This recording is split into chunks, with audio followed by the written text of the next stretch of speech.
ये कहानी आपको हिलाकर रख देगी। कहानी खंजरीला घाट कड़ाके की सर्दी आने में अभी एक माह शेष था, मगर फिर भी ठंड काफ़ी हद तक दस्तक दे चुकी थी। रात को तो काफ़ी ठंड हो जाती थी। आज इतवार का दिन था, इसलिए मैं घर में सोफे पर बैठकर अपने मोबाइल में कुछ उंगलियां मार रहा था। मैं एक टैक्सी ड्राइवर था। मेरे पास खुद की एक टैक्सी थी। मेरे गांव गोपालपुर और शहर के बीच में 20 किलोमीटर की दूरी थी। मैं इसी रूट से यात्रियों को लाता और ले जाता था। हालांकि इतवार को भी मैं चाहता तो जा सकता था, लेकिन इस दिन कुछ खास मुसाफिर नहीं मिलते थे, इसीलिए मैं इतवार को छुट्टी लेना ही मुनासिब समझता था।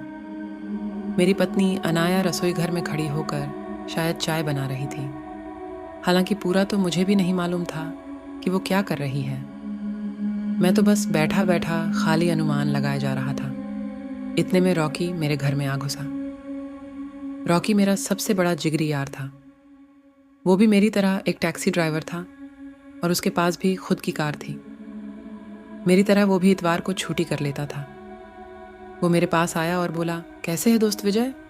मैं तो बिल्कुल ठीक हूँ। तू बता, अचानक से जहाँ कैसे? रॉकी, अरे कुछ नहीं यार, बस घर पर अकेला बैठा बोर हो रहा था, इसलिए सोचा चलकर भाभी के हाथ की चाय पी लेता हूँ। रॉकी के परिवार और कोई भी नहीं था।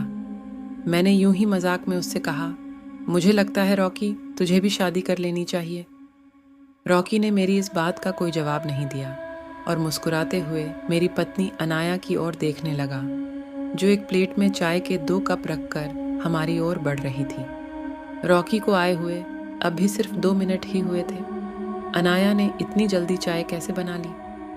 मैंने तो चाय बनाने के लिए कहा भी नहीं था, जैसे अनाया को पहले ही मालूम था कि रॉकी आने वाला था।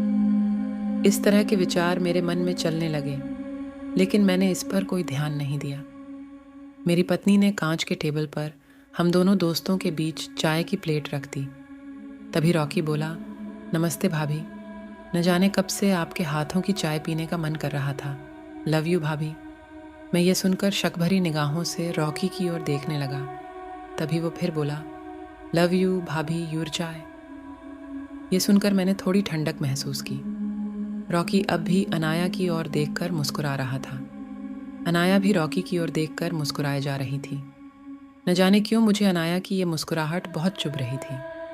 हम दोनों ने चाय पी और कुछ देर बातें करते रहे। इस तरह इतवार का दिन बीत गया। सोमवार से फिर से मेरा वही टैक्सी ड्राइवर का धंधा चालू हो गया। इसी तरह दिन बीत रहे थे। एक दिन मेरी पत्नी ने मुझसे कहा कि उसकी माँ की तबीयत खराब है, इसलिए उसे आज ही अपनी माँ के पास जाना होगा। मैं हैरान था, क्योंकि मेरा पास तो शहर से कोई भी फ़ोन नहीं आया था, जबकि मेरी पत्नी का भाई रियान कोई गड़बड़ होने पर सबसे पहले मुझे ही कॉल करता था।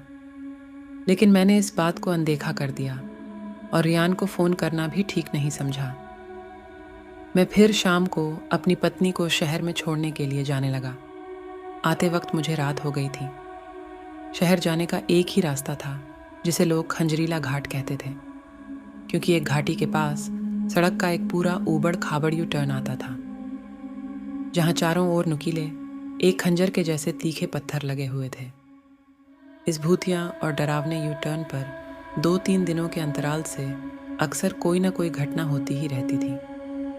अगर कोई अनजान व्यक्ति इस सड़क पर आ जाए तो समझो उसकी तो मौत पक्की, क्योंकि ये यू टर्न दूर से बिल्कुल भी नज़र नहीं आता था। और अगर किसी ने यू टर्न नहीं लिया तो वो नीचे घाट के घने जंगलों में गिर जाता था और हमेशा के लिए अपनी आंखें बंद कर लेता था। लेकिन जहाँ से गुजरना तो मेरा रोज़ का ही धंधा था। मैं इस रास्ते की हर एक कड़ी से परिचित था, लेकिन फिर भी मुझे इस घाट के पास से गुजरते वक्त बहुत डर लगता था। मैं धीरे धीरे अपनी कार को चलाते हुए खंजरीली घाट की ओर बढ़ता चला जा रहा था। रात काफ़ी हो चुकी थी। चारों ओर सिर्फ अंधेरा नजर आ रहा था। एक जानलेवा सन्नाटा हर ओर पसरा हुआ था। कार की दोनों हेडलाइट चालू थी। फिर सड़क पर अंधेरा नजर आ रहा था। मुझे एक अजीब सी बेचैनी महसूस हो रही थी। अचानक से मुझे सामने सड़क पर एक सफ़ेद सी आकृति नजर आई। दूर से सब कुछ धुंधला नजर आ रहा था। फिर मुझे धीरे धीरे सब कुछ साफ नजर आने लगा।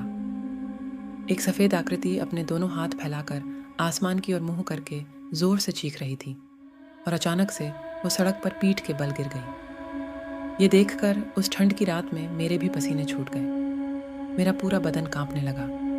टांगे जवाब दे रही थी।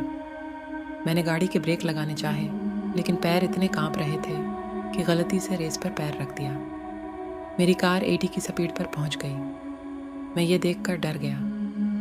मेरी कार सड़क पर पड़े उस साए के बिल्कुल पास चली गई। मैंने खुद पर काबू किया और जोर से कार के ब्रेक लगा दिए। कार के ब्रेक इतनी जोर से लगे कि कार उसी जगह जाम हो गई। मेरा सिर स्टीयरिंग व्हील से जा टकराया और फट गया। मैं उस सुनसान रात में बस बेहोश होकर रह गया। कम से कम मुझे 2 घंटे बाद में होश आया। मेरा शरीर अभी भी कंपा रहा था। मैं लड़खड़ाते हुए अपनी कार से बाहर निकला। सामने सड़क की ओर नज़र दौड़ा दी, लेकिन वहाँ कोई नहीं था। मैंने है और नज़र दौड़ाई, लेकिन कहीं पर कोई भी नज़र नहीं आया। पूरी खंजरीली घाट के आसपास कोई नज़र नहीं आ रहा था। मैंने डरते हुए कार स्टार्ट की और यू टर्न लेते हुए हॉस्पिटल की ओर चला गया। मैंने अपनी पत्नी को भी इस दुर्घटना के बारे में बताया, लेकिन उसने सिर्फ इतना ही कहा, अपना ध्यान रखो। उसने मुझसे ढंग से बात भी नहीं की थी।